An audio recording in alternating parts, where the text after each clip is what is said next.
Bismillahirrahmanirrahim. Assalamualaikum warahmatullahi wabarakatuh. Pada kesempatan kali ini, mari kita bersama-sama akan membahas tentang teorema Pitagoras. Apa sih teorema Pitagoras itu? Jadi ilustrasinya adalah seperti ini ya. Seorang tukang bangunan itu adalah salah satu pekerjaan yang bisa menggunakan teorema Pitagoras.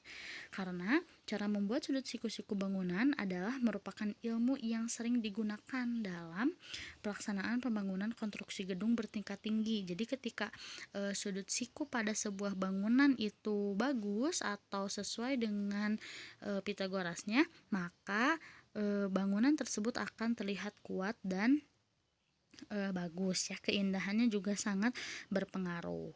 Itulah salah satu alasan kenapa kita harus mempelajari teorema Pitagoras ini ya.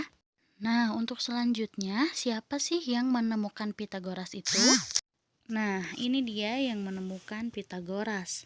Disebut Pitagoras karena memang namanya juga Pitagoras ya. Pitagoras ini lahir pada tahun 582 sebelum Masehi, kemudian meninggal pada tahun 496 sebelum Masehi. Lahirnya di Pulau Samos, itu adalah di daerah Ionia, Yunani Selatan ya. Salah satu peninggalan Pitagoras yang paling terkenal saat ini adalah teorema Pitagoras. Jadi selain menemukan teorema Pitagoras, Pitagoras ini pastinya menemukan teorema-teorema yang lain ya. Teorema Pitagoras ini menyatakan bahwa kuadrat sisi miring suatu segitiga siku-siku sama dengan jumlah kuadrat dari sisi-sisi yang lain. Yang unik ternyata rumus ini 1000 tahun sebelum masa Pitagoras. Orang-orang Yunani sudah mengenal perhitungan ajaib ini. Walaupun faktanya isi teorema ini telah banyak diketahui sebelum lahirnya Pitagoras, namun teorema ini dianggap sebagai temuan Pitagoras karena ia yang pertama membuktikan pengamatan ini secara matematis. Jadi sebelumnya juga sudah ada teorema Pitagoras ini, namun Pitagoras lah yang si Pitagoras gitu yang membuktikan bahwa teorema ini adalah benar adanya ya. Nah, berdasarkan cerita di atas, maka dapat disimpulkan bahwa Pitagoras itu adalah orang yang mempunyai rasa ingin tahu yang sangat tinggi. Sekalipun teorema tentang segitiga siku-siku sudah dikenal sejak lama, tetapi dia terus menggalinya sehingga dapat membuktikan kebenarannya ya, karena sebuah teorema itu memang harus dibuktikan kebenarannya. Kemudian tanpa kita sadari ternyata bumi yang indah ini beserta kehidupan yang ada di dalamnya tidak terlepas dari perhitungan matematika. Jadi matematika itu adalah hidup dunia. Dunia ini hidup karena matematika ya. Oleh karena itu, kita perlu belajar matematika dengan mendalam. Harus serius kalau belajar matematika ya, karena